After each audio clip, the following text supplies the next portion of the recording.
And everyone can see the beginning PowerPoint, is that correct? Yep. Okay.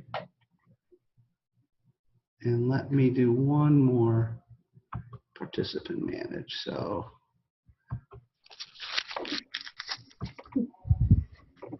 let's see who else was here that we need to mute.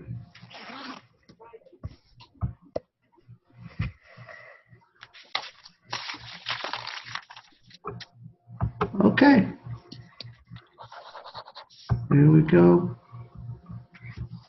And okay, well, thank you all for attending this morning. Go ahead. I'm going to have to mute you guys one more time. Sorry about that. I will mute and unmute as we go. I know that's There we go. So, excuse me. So welcome to one of our installments of WIOA Wednesday. We're going to talk about career pathways today. And see if I can get this to happen here. Whoop.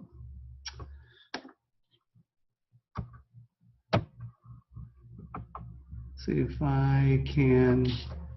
There we go. My PowerPoint is starting now. So I want to talk about a couple of things, our objectives today. One of the first ones I want to talk about is just what prompts us to engage more deeply with career pathways, kind of what engages us. You know, of course, it's law. Of course, we know, we've talked about this, that we're all finally at the table. But I want to talk a little bit more about different types of career pathways and ways to approach what a career pathway is and what a career pathway system is. We'll take a look at a couple of the definitions of career pathways. We'll pull up the federal WIOA definition, and we'll also talk about the Iowa's definition. We'll take a look at steps towards better implementation of a career pathway. Also, what a quality career pathway should or could look like. And I've got a nice one-page tool that'll be available as well once we're done with the PowerPoint, and I can put this up online for everyone to get at. That's kind of a neat thing to utilize as you take a look at your current existing career pathways, and then things that you might do as you build or rebuild your pathways as you get out to your sector partnerships and you're at the table building these pathways and looking at how you engage them within your adult education and literacy programs. And then a wrap up, I just want to include some of those things that I think we want to continue to think about and talk about. There'll be topics that we've touched on during this PowerPoint presentation, but those things in WIOA that you still want to kind of keep yourself immersed in and wrap around as you build these career pathways. We'll look a little bit at some of the budget choices, and again, I'll have that template for a career pathway. So, why do we do career pathways? WIOA requires that states and localities to collaborate with adult education and post-secondary education and other partners to establish career pathway systems that make it easier for all of us to attain the skills and credential needed for jobs in your regional economies.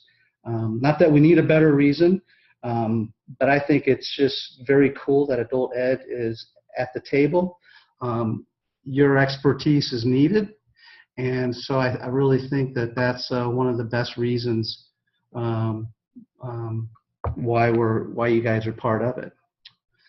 All right, I just wanted to stop for a minute, and I don't know who is joined in from WIT. I hope they get back on. They said they couldn't hear us, so let me verify one more time. And Mike? Yes? This is Marcel. I've been troubleshooting with the person from WIT, so okay. you do your thing. But you can hear me, right? Yes, I can. Great. All right, I'm going to pull that back down. Pull that back down. All right.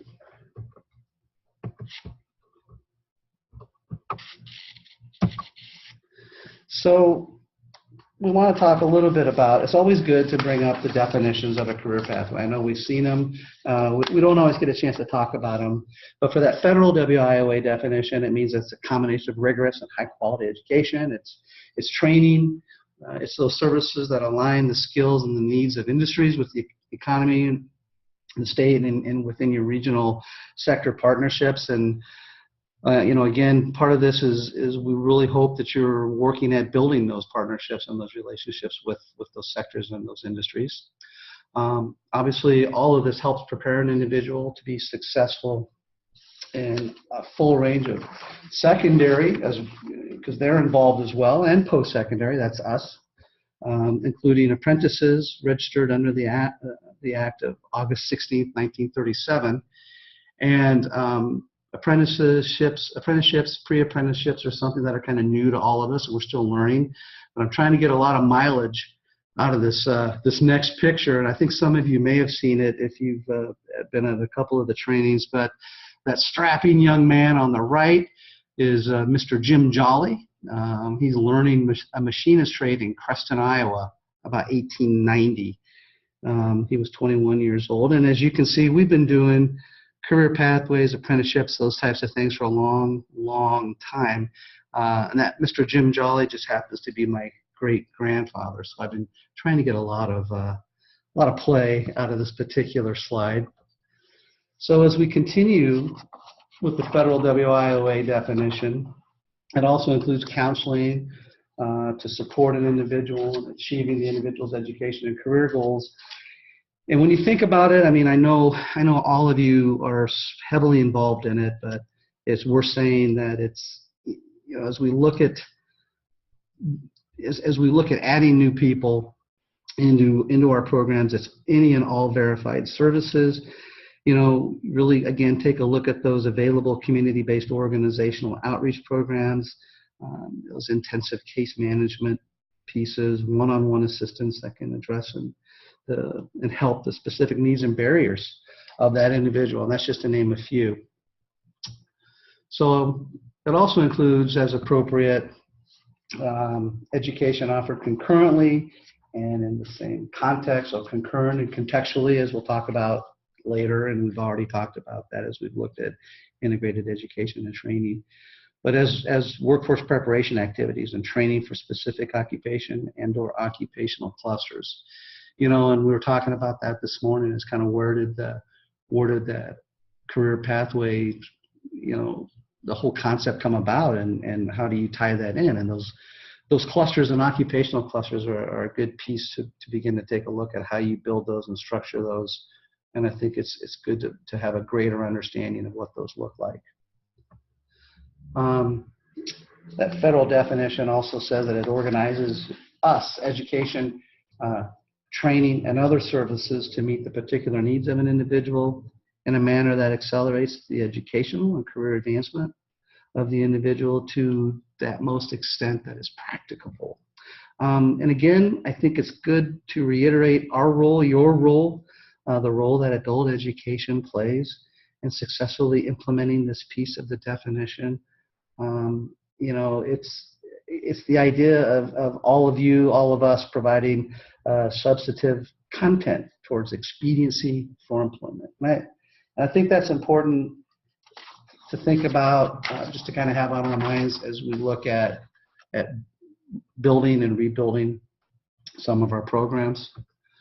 It also enables an individual to attain a secondary school diploma or its recognized equivalent, or HiSET, and at least one recognized post-secondary credential. So it's important to continue to build in that credentialing sequence. Helps an individual enter or advance with a specific occupation or occupational cluster.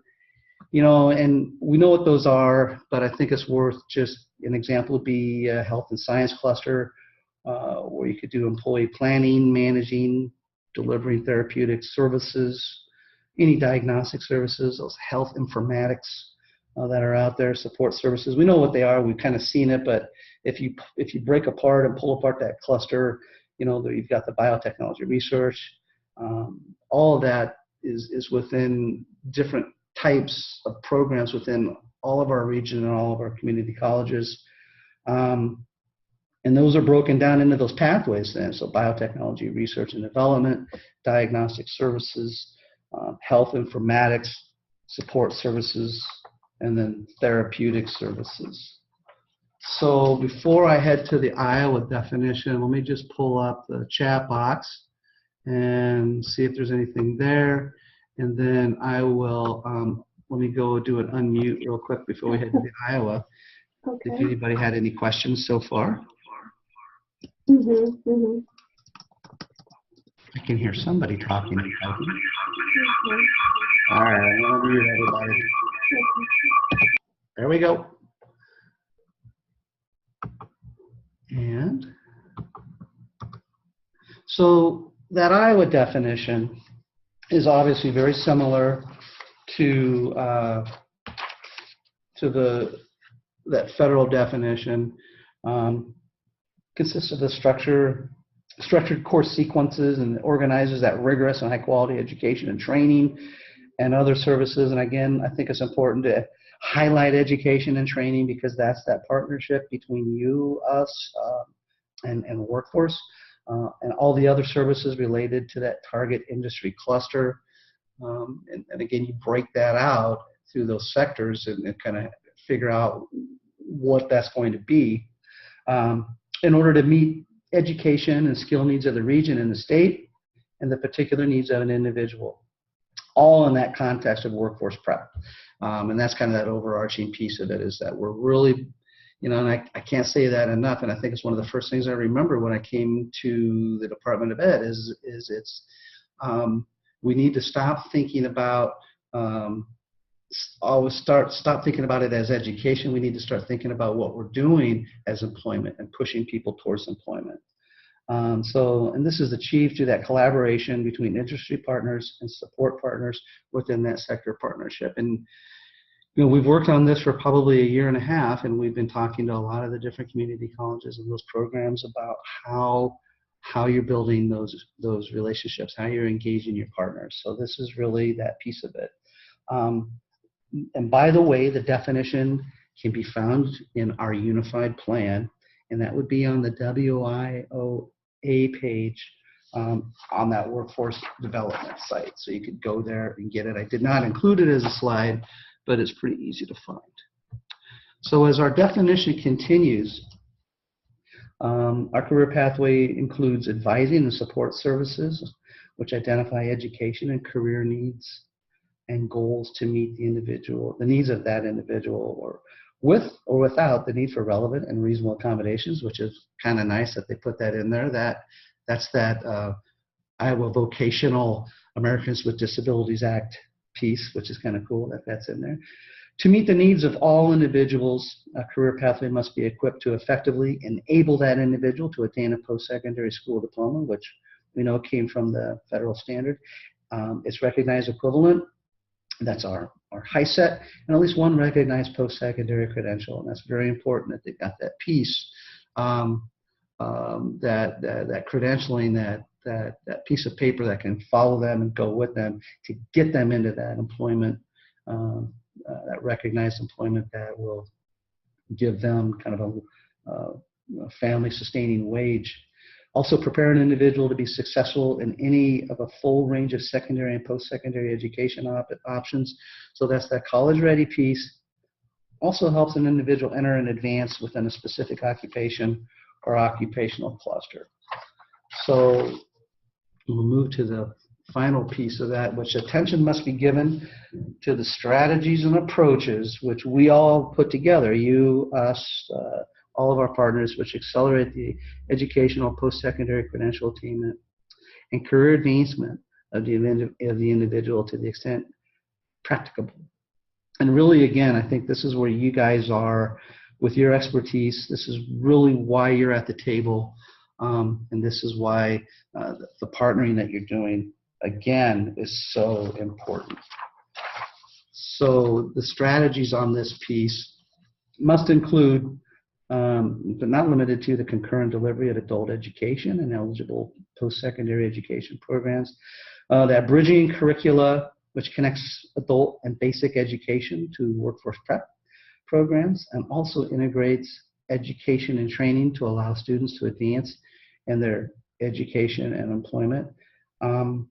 So again, that question goes back out to you guys is, you know, how well are you integrating with your core partners?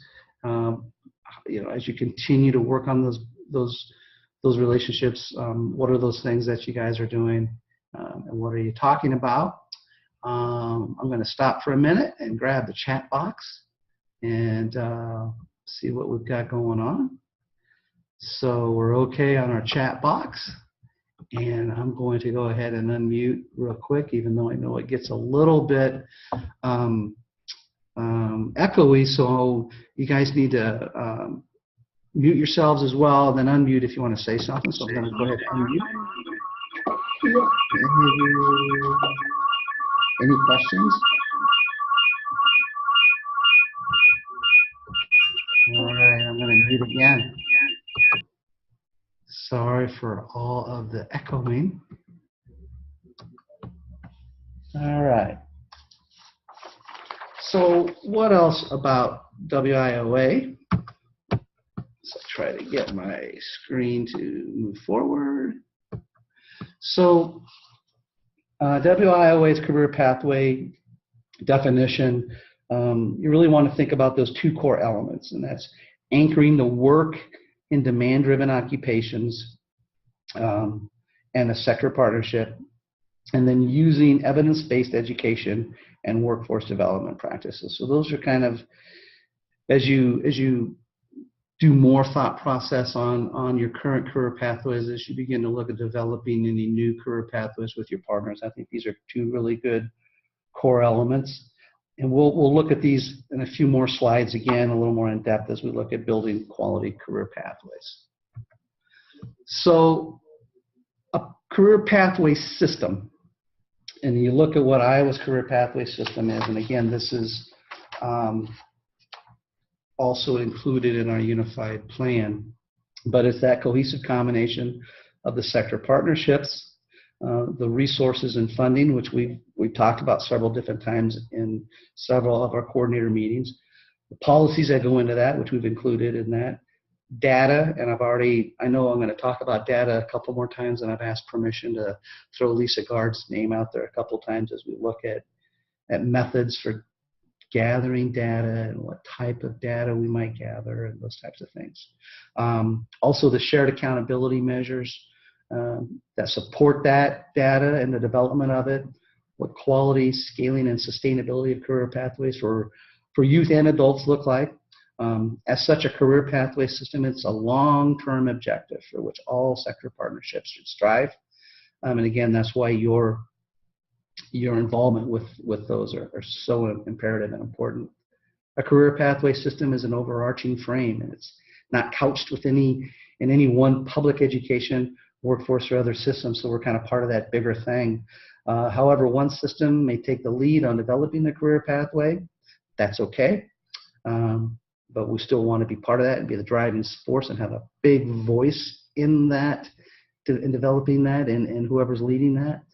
The value of a career system or a career pathway system is that it's not created in a vacuum, but it connects and aligns all other related public systems to each other and to private and nonprofit partners. And so when we look at a system, all I think back is some of the couple of the trainings that I've been at with Greg Newton, and I don't know how many of you were able to do it, but I just keep thinking of those bricks, clicks, and connections where it's important to have the place where folks go. It's good to have the clicks, you know, the connectivity to the website, but it's better to have those connections. And what do those look like? And how are we really interfacing with those individuals and those new individuals as we bring them into that career system, that career pathway system, and what do we do with them?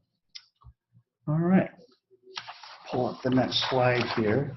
So still on those career pathway systems, to truly move from a good program to a quality career pathway system that can continue to build and implement good programs, you and your partners and all of us, we need to do more.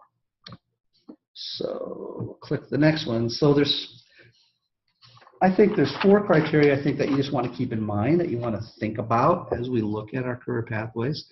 As you build and maintain a career pathway, you want to have, and we'll talk about these further as we go down into some of these slides, but having that shared common vision, have that commitment to resources, a consideration of policy and how that applies to all of us and how it applies to all of our partners.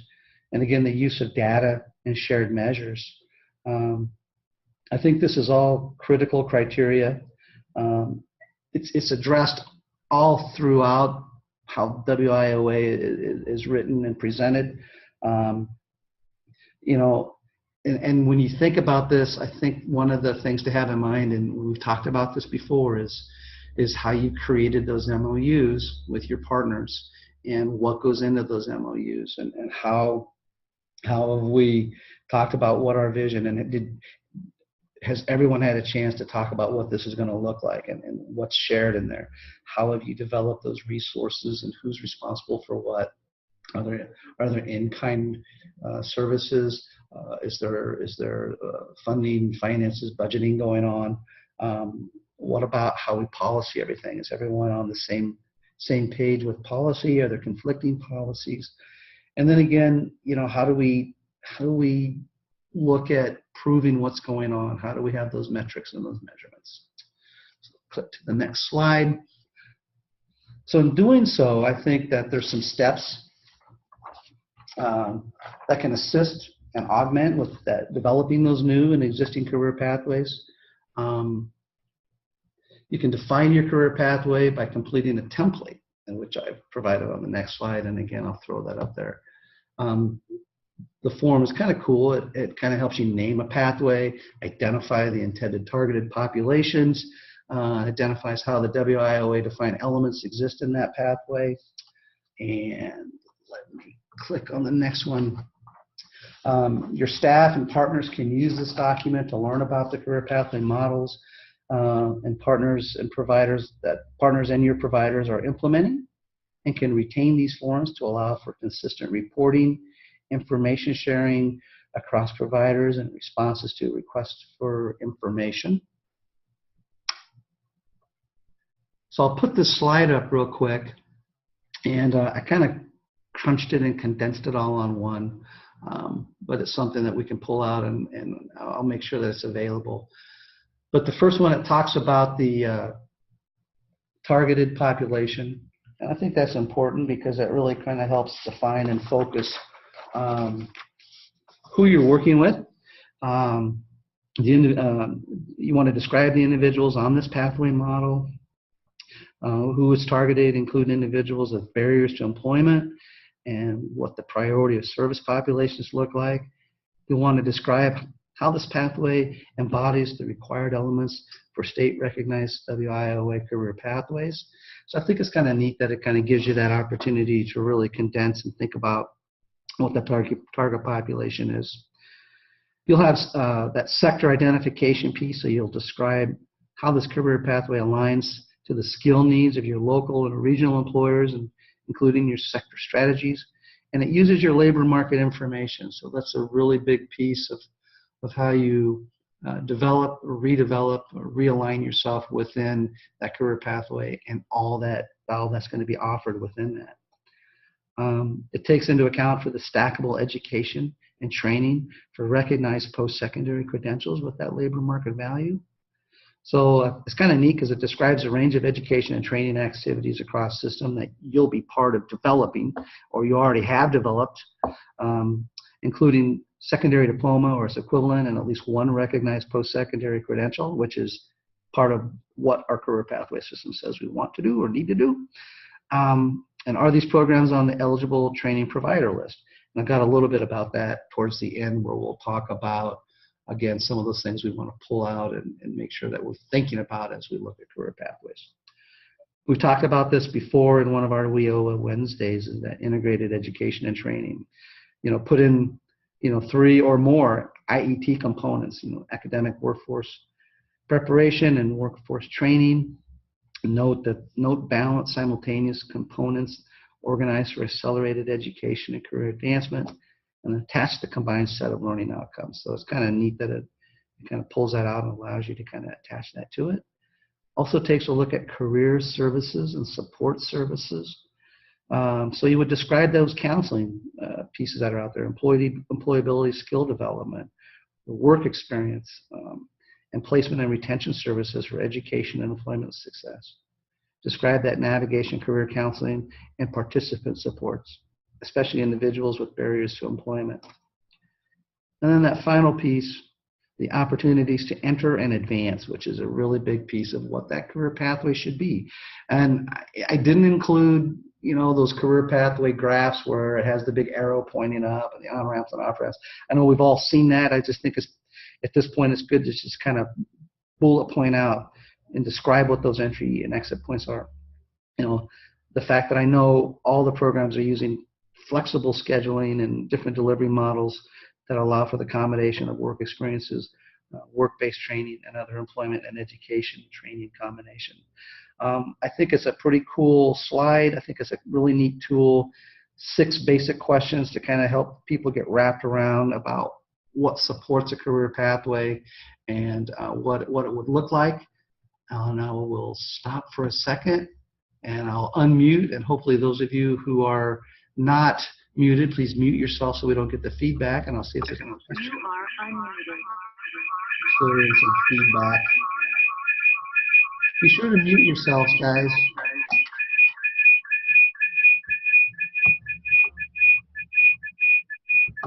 There we go. I think I got the one. Okay. Can everybody still hear me okay? All right. And I'll look in the chat box real quick, see if anything has been added there. All right. Well, we'll move on to step 2 of developing that career pathway.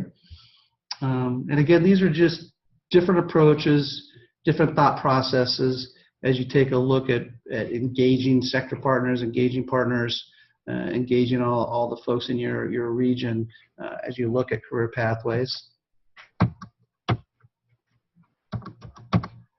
And see if I can advance it. Finally got the advance. So step 2, develop with all of your partners the shared capacity to collect and track data within the management information system for career pathway performance and evaluation. And I know that for staff and partners, for us, for your teams, that this is easier said than done. I know this is an area that we need to develop more. I've already, as I've said, kind of talked a little bit to Lisa, and I know she did a presentation. I apologize I couldn't listen in on it. But I know Lisa Gard can kind of begin to help assess this and work with this, as well as some of the other partners. It's a step that is needed. It's not necessarily currently fully developed. We've got a lot of the elements developed into where we do track and collect, but we want to get closer to a more robust and accurate longitudinal metric. It's a step to think about as you're at the table, you know, thinking about how do you track what occurs. Step 3. So identify individual customers as participants in a career pathway by assigning the activities to that individual customer's record, regardless of the funding stream. And I think for me, again, it kind of harkens back to Greg Newton, what some of his training talked about, that, you know, that seamless interaction throughout the system, regardless who is providing the services or the services. And I think that that's a real piece of it. So I wanted to step into a little bit about some of those funding pieces, just some quick thoughts on potential funding leveraging, what goes on with that.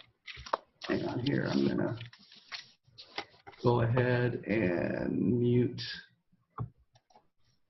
everybody because I'm getting a little bit of feedback. Sorry about that. So, you know, states can leverage that WIOA funding.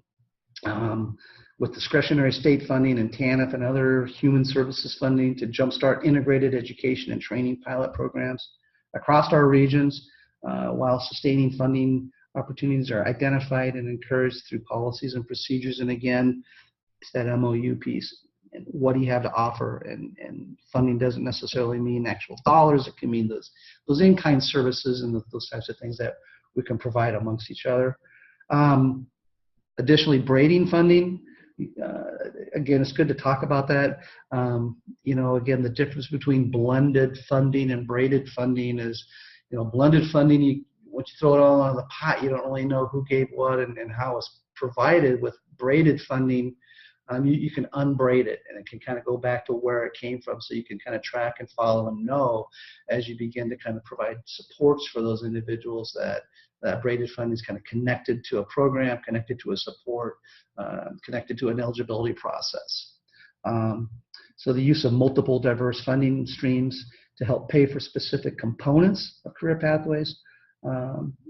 Is the effect of co-participating participants who are attached to particular WIOA programs and human services or financial aid rewards. So you may need to develop explicit guidance on counting individuals who are co-participating across WIOA programs and TANF and CTE and those other partner programs. We know this, while individuals have always participated simultaneously or sequentially, either intentionally or unintentionally, in multiple programs, developing more of this guidance would establish this practice as an intentional strategy for aligned service and reassure local providers and partners and all of us that the approach is supported and rewarded. And I think the only thing I would add here is, again, we've done a little bit of this, but how are you working with your PACE navigators in your PACE funding? How are you partnering with those GAP programs? And because those are great keys and tie-ins to developing career pathways. So I'll take a quick second here. I'll go back up and I will unmute. You are on. Any questions on this? I'll take a look quickly at the chat box as well. All right. So we will move forward. So, quality career pathway systems approach. Talked about this earlier. Commit to a shared vision and strategy for industry sector-based career pathways and for building, scaling, and dynamically sustaining those career pathways. So this is one piece of the approach that you want to have at the table when you're working with these programs and you're engaging your partners. And kind of how do you know that this is working, that this is happening? So you're there, you're with your public and private and your nonprofit partners. You're talking about maintaining a system that supports those essential features and functions of quality career pathways. And we talked about that. Adopt a shared strategy and commit their agencies and organizations to carry out specific roles and responsibilities. Embed shared definition of career pathway approach and key related concepts into their own and our own and your own strategic plans and policies. And again, it's the whole MOU process. So it's a really good way to kind of keep us going and focused in the right direction.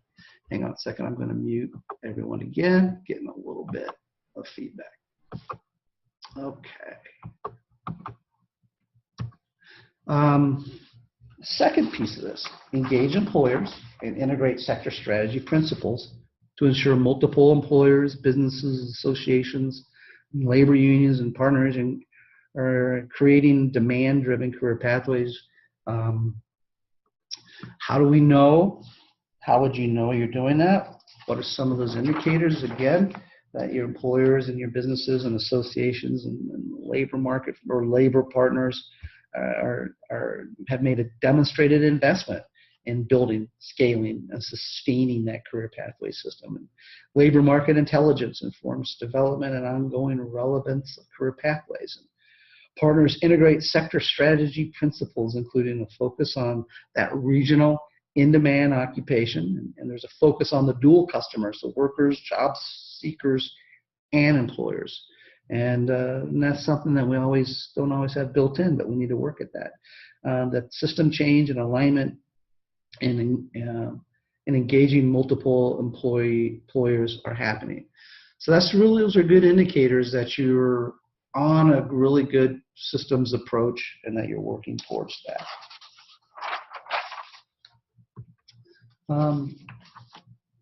The next one would be collaborate to make resources available by identifying, prioritizing, and leveraging resources for career pathway systems, partnerships, and programs. And again, I would say you're doing this. You've done this, and you need to keep doing this and working that into how you present the MOU. And you go around the table and who's responsible. Who's responsible for what? What is the funding? What do we have? What's our budget? What are our finances? And work from there with it. And how do you know? How do you know? Staff convene and support the career pathway system with adequate human and technology capacity. Partners make available necessary resources, tools, and infrastructure, and time to support the practitioners in providing the essential features and functions of a career pathway program. Partners leverage and coordinate existing and new federal, state, and/or private philanthropic resources. And again, don't forget about PACE and GAP resources. So you also need to implement supportive policies for career pathway systems, pathways, and programs. And again, I know everyone is kind of on that road. They've either been there, they've done it, or are continuing to do it. But how do you know? What's the indicator? You and your partners provide clear and consistent guidance on cross-system alignment and the allowable use of resources to support career pathways. Partners adjust existing or adopt and implement new policies and internal structures to remove those barriers and to facilitate the development and implementation of career pathway systems, pathways, and programs. And again, it still makes me think a little bit about Greg Newton when he talked about kind of reworking the one-stop system, and it's, make it seamless. It doesn't matter who's doing the service or providing the service. The customer doesn't care. We need to get the barriers removed. We need to get them on a successful career path. We need to get them into employment, and we need to make that career pathway and those training processes and those educational processes a seamless pathway so that they can begin to earn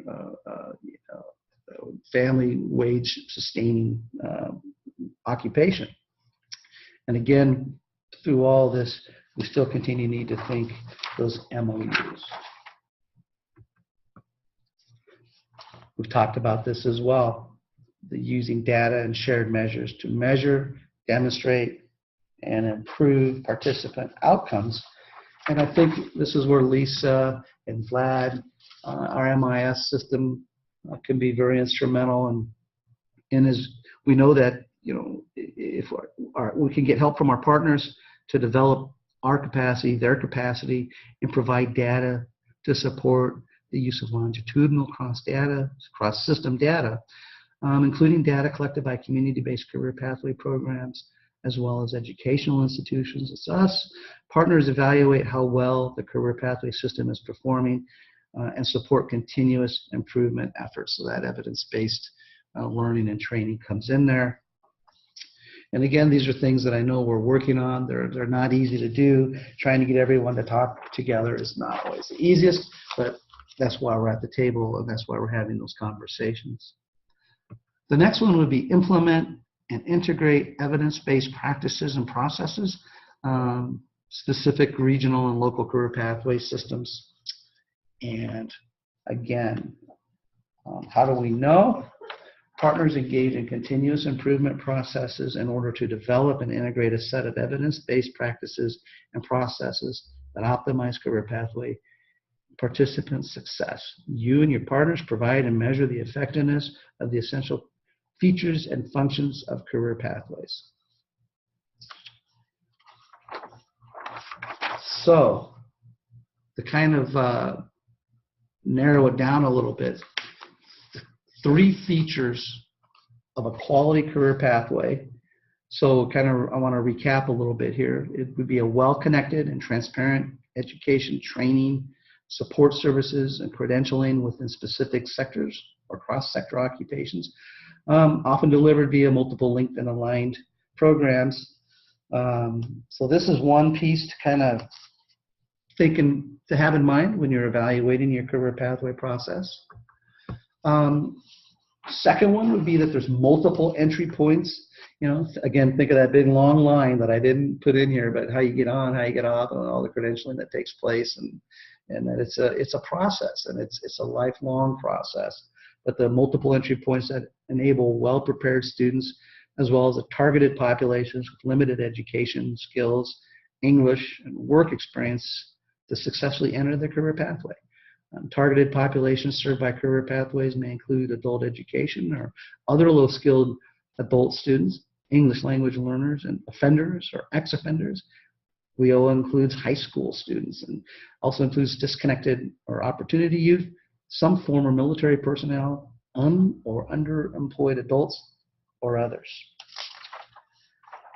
And finally, the big piece of that is you got to have multiple exit points at successfully higher levels that lead to self or family supporting employment and are aligned with subsequent entry points. So as you build, rebuild, rethink that, a very important process in that career pathway process. So I also wanted to include some of the functions of a quality career pathway. So there's 4 functions that I wanted to take a look at. So there's that participant-focused education and training, which we've talked about. There's the consistent and non-duplicative assessments of participants' education skills, adult and assets and needs. There's support services and career navigation assistance to facilitate transitions. And then those employment services and work experience that are all part of that. And this is all partnerships and community-based organization partnerships that we're working with. So before I do my wrap up, I wanted to, I'll unmute everyone. You are unmuted. You are unmuted. I'm going to mute this one. Does anyone have any questions yet? I'll check the chat box. All right. I will mute and then pull that down. So for the wrap up, just some of the key terms that I think we need to keep in mind as we encompass WIOA, as we look at what a career pathway is in WIOA, and of course we need to know that what the different definitions of the career pathway are. We're not going to talk any more about that, but you want to take a look at your career services, and at a minimum, look at eligibilities and outreach, intake, and those initial assessments of skills, and including literacy, numeracy, and English language proficiency, and those aptitudes and abilities. What are the skill gaps? What are those supportive services needs going to be? What does this specific individual need? So all through that, what are those comprehensive and specialized assessments of the skill levels and services that adult or dislocated worker might need? So all the diagnostics that go into that. And that's a lot of partnering. That's a lot of utilizing the services around all of us. So that's a big piece of it. The eligible training provider list, the ETPL. And career pathway programs should be included on the ETPL, eligible training provider list, through demonstration of the degree to which the training programs of such providers relate to in-demand industry sectors and occupations in the state. The ability of the providers to offer programs that lead to recognized post-secondary credentials. The quality of a program of training services, including a program of training services that leads to a recognized post-secondary credential. the ability of the provider to provide training services to individuals who are employed and individuals with barriers to employment. And if you want to look further at ETPL, we haven't really done a lot of talking about it, but it's in section 122B. And again, this is a list that I'll throw up there so that you guys can get a hold of it and take a look at that. And the next one, again, remember to work with individuals with barriers to employment. You know, and it's a member of one or more of the following populations. It can be displaced homemakers. Obviously, it's low-income individuals. Within WIOA, it says Indians, Alaska Natives, and Native Hawaiians. Of course, individuals with disabilities. That includes youth with disabilities and ex-offenders, homeless individuals. So there's kind of a litany, and it seems to be almost an exhaustive list of individuals with barriers that we want to include as we process through what our career pathways look like. We've talked about integrated education and training before. I don't think we need to kind of talk about that again. Priority of service. So with respect to those funds that are allocated to a local area for adult employment training activities, so priority can be given to recipients of public assistance, other low-income individuals, and individuals who are basic skills deficient for receipt of career services and training. And again, there's a section for that if you wanted to dive deeper, delve deeper into that. Recognize post-secondary credentialing. So again, that's part of what our definition includes. The next one will be supportive services. You know, things that I think we all think about, but we don't always deal with on our coordinator side, but it's where pacing gap can kind of come in. So that's transportation, childcare, dependent care, housing, and needs-related payments that are necessary to enable an individual to participate in activities authorized under the Act. Also includes training services, and I don't think we need to kind of beat the horse on that one.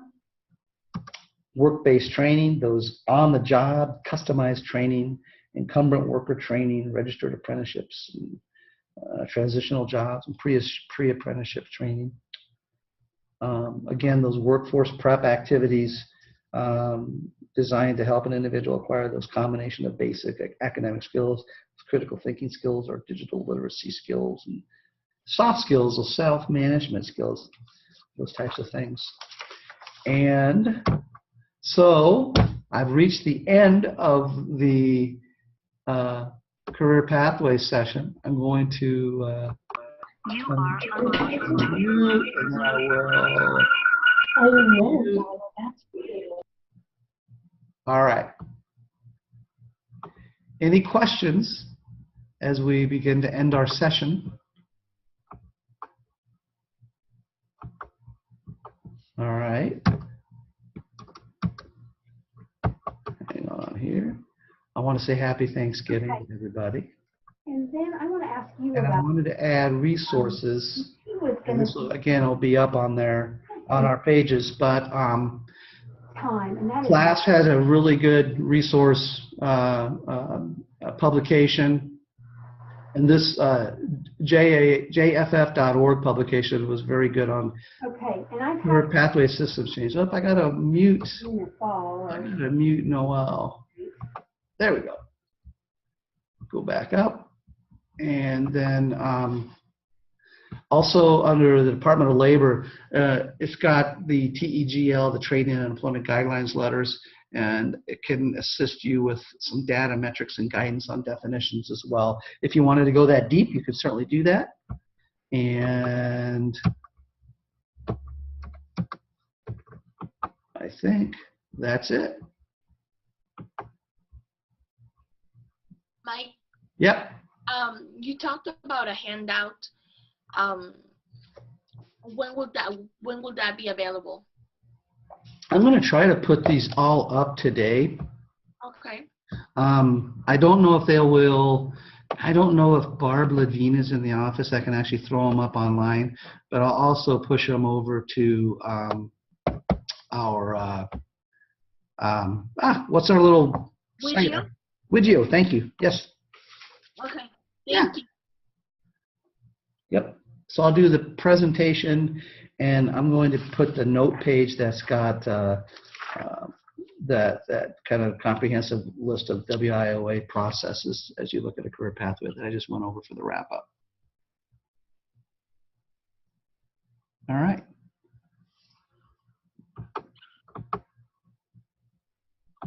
Any other questions that we have? I'll unmute everybody.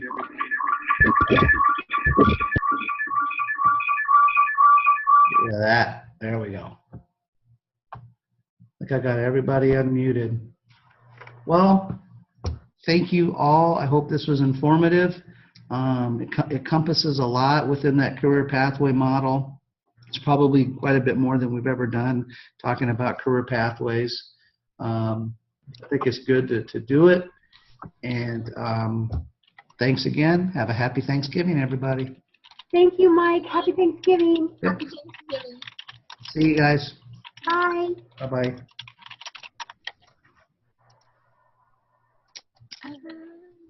Uh,